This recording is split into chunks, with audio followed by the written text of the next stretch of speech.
Las grandes instituciones del mundo se fueron deformando a través de los años. La democracia no es aquella democracia, las instituciones no son aquellas instituciones. Y las instituciones tienen como fin hoy instituir un orden establecido, hacernos parecer que las cosas que nos ocurren son parte del destino, son parte de lo heredado. Recién te lo decía fuera de micrófono nuestro amigo Pedro, esto está así. No, no está así. Somos parte constitutiva de un mundo que, si lo pensamos con cierta libertad interior, podemos ser gestores de un autogobierno y de una autoinstitución.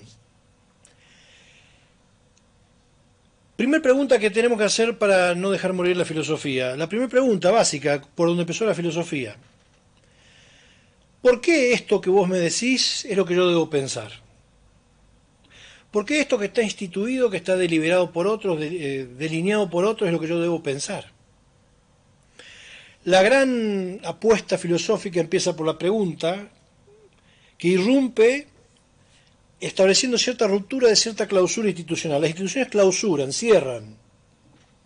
Nos quieren hacer creer que las ideas son terminadas, que una vez que están definidas, aparece como una especie de protocolo de la narrativa adulterada, que lo único que nos hace creer es que las ideas quedaron definidas, delineadas y que nunca más pueden ser retocadas.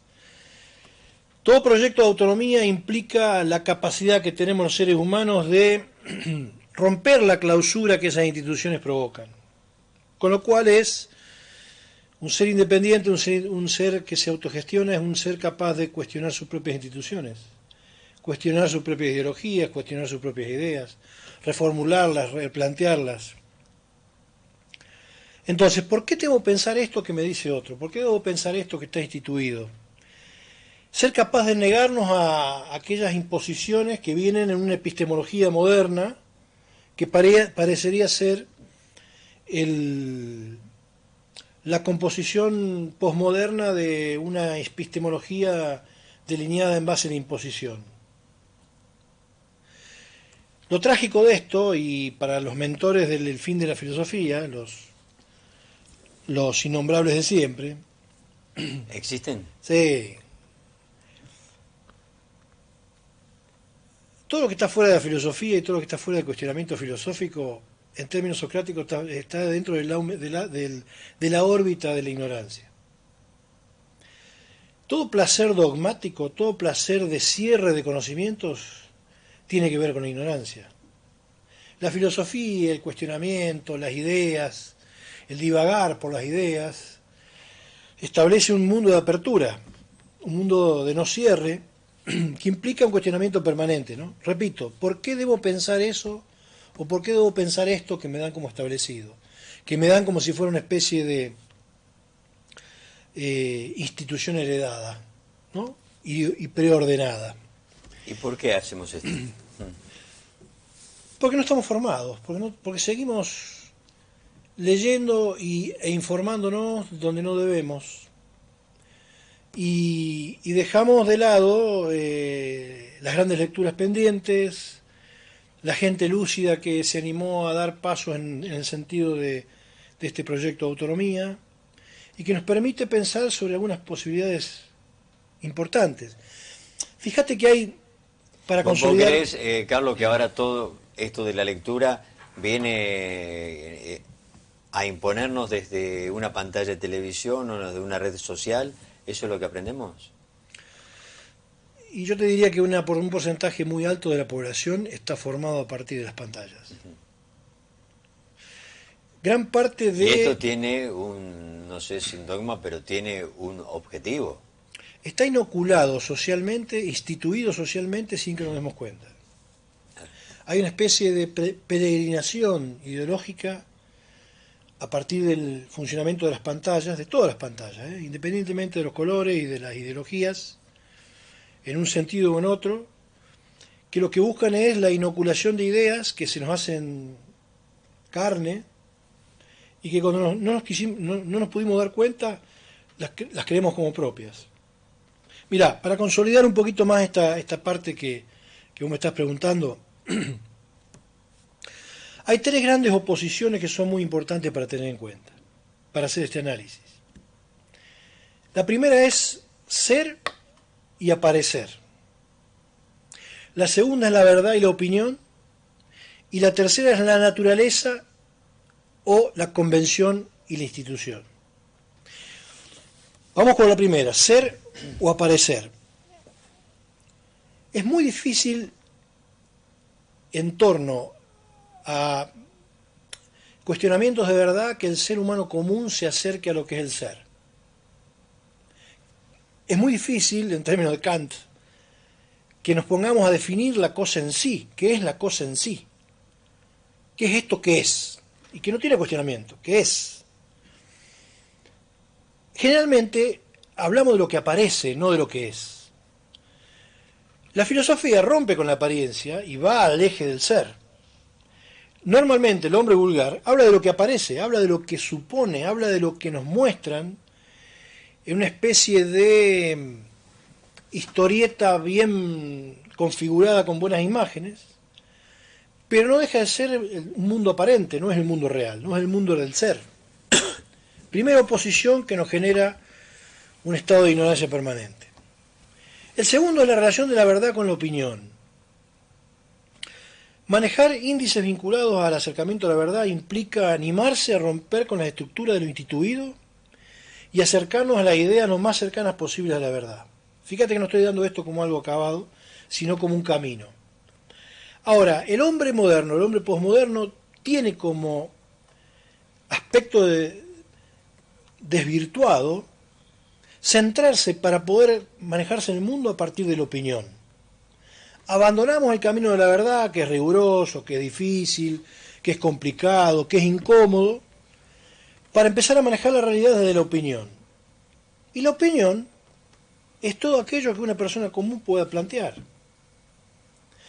Yo siempre decía, y he hablado con algunos colegas y con alguna gente que hablo a veces cuando hablo de esto, la importancia, por ejemplo, que tienen los conceptos y las estructuras conceptuales de las profesionalizaciones. Ser profesional no significa tener un título. Ser profesional no significa tener una matrícula. Ser profesional no significa tener una virome y un sello. Ser profesional significa hacerse responsable de los fundamentos que uno va a esgrimir con la responsabilidad social que eso implica. Es decir, romper el mundo de la opinión para acercarnos lo más posible al mundo de la verdad. Tema pendiente en la sociedad. No nos digan la verdad. Déjenos que opinemos. No nos digan la verdad, no queremos saber la verdad. La verdad duele, la verdad es el ser en sí, no es la apariencia. La filosofía, ¿por qué hay un atractivo en esto que la filosofía desaparezca? Porque es el único ámbito, junto a la antropología y al psicoanálisis, que trabajan todo el tiempo en el borde de la verdad. Trabajan todo el tiempo en el borde de la ética, en un mundo que intenta por sobre todas las maneras ir por la banquina de la ética. Es un mundo raro, un mundo lindo, ¿no? Yo diría año nuevo, un mundo que no es nuevo, ni una vida que es nueva, ¿no? ¿Y cómo se estructura esto? Perdón, me olvidaba la tercera oposición, que es naturaleza, convención e institución. Todo el mundo convencional, todo el mundo de lo instituido, tiende a romper con las formas de la naturaleza. Nadie quiere tomar el objeto en sí y poder hacer un análisis de lo natural que puede darse en un objeto y esas transformaciones naturales que puede tener, los elementos naturales que eso puede... No, aparece la institución hablando, diciendo cuáles son las características del objeto, con lo cual es un concepto instituido. Se rompe la naturaleza. Fíjate lo que pasa a nivel de una gran industria, que es la industria farmacéutica. Uno de los grandes problemas con las comunidades indígenas es que ellos tienen medicinas naturales, naturaleza, pero obviamente que es mucho más rentable en el ámbito de un laboratorio, de una vitrina de una farmacia. Porque lo que interesa no es la salud, lo que interesa es el negocio. Ayer vi una publicidad de la gobernación de Jujuy de la venta de cannabis medicinal, ahora sí, con con la receta, con la presentación farmacéutica. Y bueno, cuando lo vendían un lugareño de una tribu del norte, era un pecado capital. Ahora es que está en una farmacia. Bueno, estas son las cosas que nos van haciendo muy pobres. Te repito. Pero ese es un ejemplo de tanto. Un ejemplo de tanto. Y de que tanta... la gente haga su ejercicio y busque más Claro. ejemplos. Estamos en este umbral de la X que yo siempre digo, ¿no? El gran avance tecnológico que trae la caída del ser humano. Una riqueza tecnológica y Estamos conceptual evolucionando en vez de y la evolucionar. involución del ser humano. Fíjate al punto tal que se estructura una especie de reino monárquico de la racionalidad y del orden, ¿no? Hay como una especie de oposición a lo que es caos. Vos fíjate que las grandes construcciones, las grandes revoluciones, se hacen en el medio del caos. Es decir, algo tiene que desordenarse, algo tiene que andar mal para que yo a partir de ese desorden... Entonces, las grandes revoluciones, los grandes logros de la vida social fueron a partir de ciertos momentos de caos, fueron a partir de ciertos momentos de desorden. Los grandes logros de los grupos, llamémosle empleados, los grandes logros sociales de tantas comunidades, se han dado a partir de la naturaleza propia de pensar sobre ese caos que se produce a partir de la insatisfacción de lo social. Ahora, ¿qué tenemos en la posmodernidad? Un orden instituido, a veces avalado en controles policíacos, para que no haya desorden, para que no haya caos, para que no haya crisis. Y si no hay crisis no hay filosofía. Si no hay crisis no hay evolución de las ideas. Fíjate lo contradictorio que es esto y lo pobre que nos hace por estar viviendo en un mundo que es irreal. Y terminamos en cierto, como te dije recién, cierto mundo donde reina la monarquía del racionalismo, todo lo que es racional y pensado a partir del cientificismo es verdad, y todo lo que es natural. Fíjate que hoy en la actualidad a mí me resulta más cómodo decir que el psicoanálisis es una artesanía a una ciencia, porque es una ciencia social, una ciencia subjetiva. En una ciencia racional, acá hay una diferencia entre conocimiento racional y conocimiento simbólico. Si yo te doy una sugerencia a vos puedes reaccionar en un sentido, y si se la doy la misma sugerencia a otra persona, puede reaccionar en otro sentido. Eso tiene que ver típico de las ciencias sociales, las ciencias subjetivas. Las ciencias racionales buscan que los resultados sean los mismos. Entonces no es que acá hay una anula la otra, son dos formas de ver la cuestión. Ahora, no podemos anular una para garantizar la otra. El racionalismo se está llevando puesto a la vida subjetiva y eso no lo podemos permitir. ¿En qué vamos a entrar si no paramos esto? Vamos a entrar en una especie de verdad divina, revelada, de vuelta a un pensamiento religioso, de vuelta al misticismo del cientificismo, de vuelta al pensamiento religioso cerrado, dogmático, que nos lleva a pensar que las ideas se definen por un solo concepto, y una pobreza estructural del ser humano que no es económica, es intelectual. El gran problema que tiene Argentina no es la pobreza estructural económica, es la pobreza intelectual. ¿Por qué? Porque no tenemos una población capaz de garantizar un proyecto de autonomía a partir de revertir esta propuesta instituida que nos obliga a pensar lo que viene dado, sin oponernos.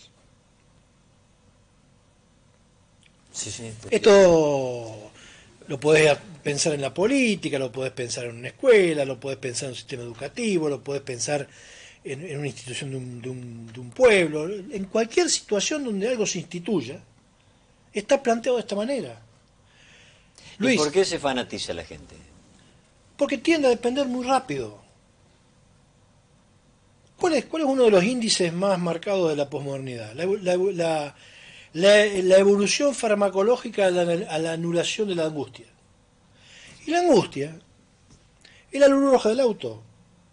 Vos no podés dejar tener la luz roja del auto. Se prende, vos vas manejando y se prende, sabés que tenés que parar. O falta agua, o falta aceite, o alguna otra señal del auto, pero tenés que parar. La posmodernidad es la era del facilismo y de la anulación de la angustia y de las crisis. Nadie puede estar angustiado, nadie puede pasar un mal momento, nadie puede tolerar tiempos transitivos lógicos que duran, que demoran, para poder llegar a buenos resultados. Todo es rápido, todo es veloz, todo es efímero. Esto tiene que darse así porque en 5 segundos se anula y empieza otra cosa. Es como el pasaje que hacemos por una imagen de Facebook. Se anula casi al momento que pasás por la otra. Entonces, para ese mundo necesitamos cabezas chatas. Porque no hay nadie que se detenga un tiempo transitivo a confrontar con todo esto que nos están planteando. Mirá, para que tengas una idea,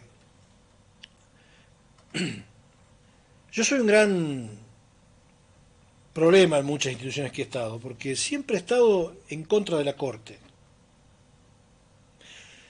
Cuando digo la Corte me refiero a ese poder instituido que busca que la institución, sea cual sea, se mantenga dentro de cierto statu quo sin modificaciones y sin cambio. Y yo soy un apasionado de los cambios. Llega el mes de enero, que ya estamos ahora, a mí me atrapa el mes de enero, porque al tener pocas horas de clase, no tengo clases, leo más, estudio más, y empiezo a preparar cosas que ya voy a cambiar para el año que viene. Me encanta transformar mis materias, porque el mundo cambia. Los chicos que voy a tener el año que viene nuevos no son los mismos que tuve este año, ¿no? Esta es una cuestión de filosofía clásica de Heráclito, ¿no? Cuando bajamos a un río no somos los mismos cuando bajamos por segunda vez. Nosotros no somos los mismos y el río tampoco. Ahora hay gente que vive como si eso fuera siempre así, eterno. Hay gente que pasa por la vida sin entender que somos mortales. Vuelvo al final. La mortalidad como aceptación por parte del ser humano nos apura en el efecto de hacer un proyecto de vida que tenga sentido. Porque nos vamos, Luis. Nos vamos de acá. Y no nos llevamos Nos nada. vamos. Yo respeto a toda la gente que cree en los misticismos, en los dioses, en las brujas. Todas las formas míticas de hablar de la muerte son formas de vernos con la muerte de una manera ansiosa, porque no hay explicación para la muerte. Somos seres humanos, nacemos, nos criamos, nos desarrollamos, nos reproducimos y nos morimos. Y cuando nos morimos dejamos de ser seres existentes. La única trascendencia que tiene un ser humano en la vida es a través de sus ideas. Yo estoy leyendo un montón de cosas interesantes de gente que no vive. ¿Cómo viven? En sus ideas, en mis palabras, en las tuyas, en la de la población. La única manera de trascender es pasar por la vida con un sentido para que eso tenga trascendencia. Mi hijo cumple hoy años, al cual saludo, a Valentín, cumple 13 años, el más chico, y yo le publiqué algo en Facebook hoy y le puse que siempre lo encuentra la vida con su verdadera, no me acuerdo cómo puse en el Facebook, pero que lo encuentra con las cosas importantes que tiene la vida, por ejemplo la amistad. Y que ese era un precepto que tenía mi padre. Entonces, ¿cómo vive mi padre? En sus ideas. Entonces, trascendemos a partir de las ideas. Pero para eso hay que aceptar que somos mortales. Hay gente que vive pensando que no se va a morir nunca. Inclusive el manejo de los ahorros. Hay gente que mantiene ahorros con 70, 80 años como si fuera a vivir 70 años más. Y la vida está para ser vivida. Volvamos al título que quería poner hoy nuestro amigo Pedro. Año nuevo, vida nueva. Está diciendo cosas increíbles lo que estoy escuchando, ¿no? Que hay gente que sigue que no se va a morir nunca. Pero por supuesto. Y ahorra siendo ya a una edad que gastala. Si no Yo te fui- la van a gastar. Hace 20 días atrás fui a La Paz. Fui a dar una charla en un lugar muy interesante, que es La Paz, y fui a presentar el libro. La presentación del libro fue un éxito, como presentación. Como venta fue un desastre. Una zona difícil, donde no hubo una afluencia de público masiva, un grupo selecto, y donde termino intercambiando con otro autor un libro por un libro, le vendí dos, tres libros, 4 libros, no sé cuándo vendí. Yo sabía que iba a ser así, pero la idea era ir a interactuar con gente nueva, a conocer gente nueva. Inclusive me encontré con una sobrina, Fernández Muján, que es un psicoanalista de Buenos Aires que todavía está vivo, que está viviendo ahí y que es fonodióloga y que es un libro del cual yo estudié la psicología adolescente. Terminó la charla en la biblioteca Sarmiento de La Paz y de esa charla salió una cena de 40 personas que no estaba prevista. Eso es vivir. Estamos bajo una planta, una noche hermosa, entre 40 personas, de los cuales había algunos invitados que yo había invitado de ahí de la zona, algunos amigos. Estaba, para que vos te des una idea y que podamos hablar de estas ideas, ¿no? Hace 20 días, un poco más, un mes atrás, fui a pasar unos días a Merlo, a descansar, y estuve en unas cabañas. Me hice muy amigo del cabañero y le regalé un libro. Le dije, cuando venga a presentar por la zona, porque tenía previsto, te voy a avisar. Le avisé y estaba. Terminó cenando también con nosotros. Yo era un amigo cada vez que voy por ahí o paro donde él está. Bueno, ¿qué cosa más hermosa tiene la vida que las relaciones humanas? Ahora, para eso hay que tener apertura. Antonio Para eso Melo hay decía, que ¿no? Decía, totalmente. las relaciones humanas. Ahora, vivimos como si no nos fuéramos a morir nunca. Retenemos. Y los que retienen tanto son esfinterianos, son de la etapa anal. Es muy retentivo, muy primario eso.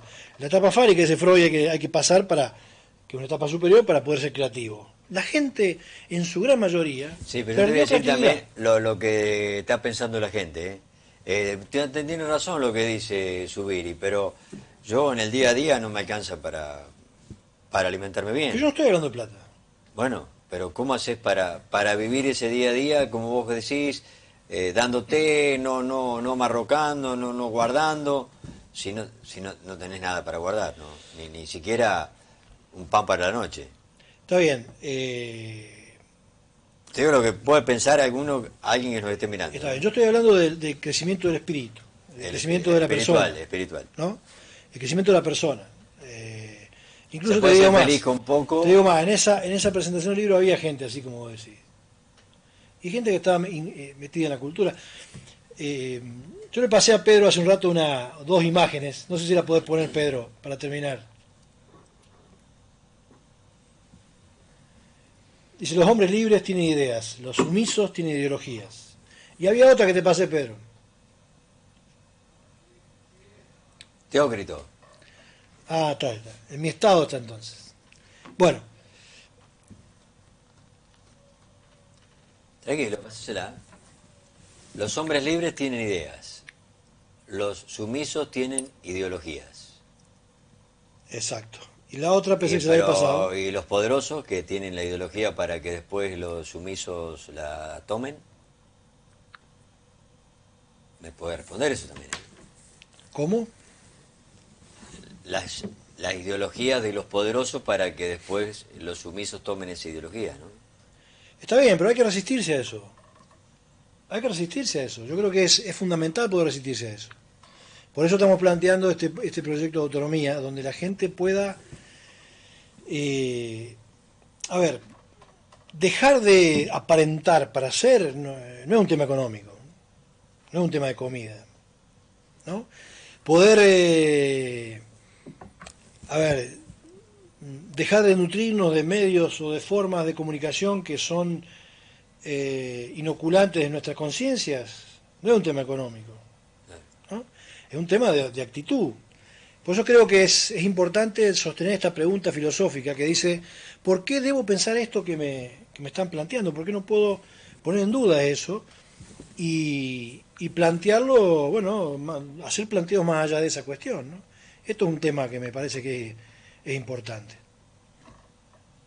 ¿Se la pasaste? Ahí le paso. Y yo le voy a pasar una también para el final para que te quede para vos. En este 2024. ¿Cambio? ¿Cómo es el título? Año nuevo, vida nueva. ¿Vos qué crees? Sintéticamente, que no. Vamos. Creo que la vida nueva es una ilusión, es un concepto que se elabora en un momento de una noche de brindis, pero después no tenemos una actitud para producir o para provocar lo nuevo. Lo nuevo se produce por confrontación, se produce por crisis, y no estamos muy preparados para soportar situaciones críticas. No estamos preparados. Entonces este es un tema que me parece... Einstein fue el que dijo, ¿no? En las crisis donde hay que desarrollar el intelecto para salir adelante. Totalmente. Se trata de lo que venimos hablando con vos ya hace mucho tiempo, que tiene que ver con la constitución y el engrosar la densidad psíquica para que el ser humano pueda tener más independencia de pensamiento, ¿no? Esto es fundamental. Esto es fundamental. Ahí va Pedro, estamos haciendo todo improvisado. Bueno, mirá, esto le dijo Séneca a Nerón. Mirá en pantalla. Tu poder radica en mi miedo. Ya no tengo miedo, tú ya no tienes poder. Y es tal cual. Sí. ¿Cómo lográs eso? Es que vos decías recién la gente poderosa. Vos sabés que el 80% o el gran porcentaje de la gente que tiene mucho dinero y que tiene necesidad de acaparar demasiado dinero, los grandes capitalistas enfermos por la plata, lo que buscan es poder. No buscan dinero, buscan poder. El fin último del acumulamiento de dinero es poder. Y es control. Claro, con tanto dinero tengo Pero poder. el poder y el control están fijados en la etapa de evolución psicosexual del psiquismo, en etapas inferiores, en etapas primarias, no son las etapas superiores. Con lo cual, esta gente que tiene tanto poder es gente muy primaria, que necesita del control o del poder porque ellos necesitan, digamos, sostener a la población en un mundo donde nadie prolifere, nadie se independice, nadie... No estoy hablando, te repito, no estoy hablando de ninguna ideología política. Estoy hablando del mundo en general. Esto pasa en esta expresión que tuvo esta pariente mía que te contaba la semana pasada. Yo con mi empleada nunca iría de veraneo. Bueno, esta cosa de pensar que somos superiores a otros. Yo para considerarme superior a otro tengo que tener a alguien inferior. Y entonces hay gente que sale a sostener eso. Es una pavada extraordinaria. Pero bueno, ahí te lo envié, Pedro. La cultura no es una actividad del tiempo libre, es lo que nos hace libres todo el tiempo. La cultura. Podés estar fuera de la economía, pero no podés estar fuera de la cultura. Dicho sea de paso, estos grandes movimientos neoeconómicos modernos, una de las primeras cosas que hacen es romper con la cultura, ¿no? Achican todo lo que es cultura. Fíjate lo que está pasando con los grandes movimientos culturales. Carlos, muchísimas gracias. Ustedes. Queda el análisis en casa y si alguien quiere después reflexionar sobre esto, estamos abiertos a recibirlos, a escucharlos, ¿no? Que tengan un buen año y, no sé, el jueves se va de vacaciones. Te voy avisando. ¿Estamos? Sí, no, el jueves de noche me voy, así que el jueves capaz que estoy. Bueno, lo esperamos. ¿Va el queso ahora? Vamos a ver. Estábamos invitados nosotros, qué cosa. Mandanos algo de allá, un quesito. Vamos a salir en vivo. Ah, bien, bien. Así que, bueno, hasta el jueves entonces. Hasta el jueves. Nos vamos a la pausa, ya venimos.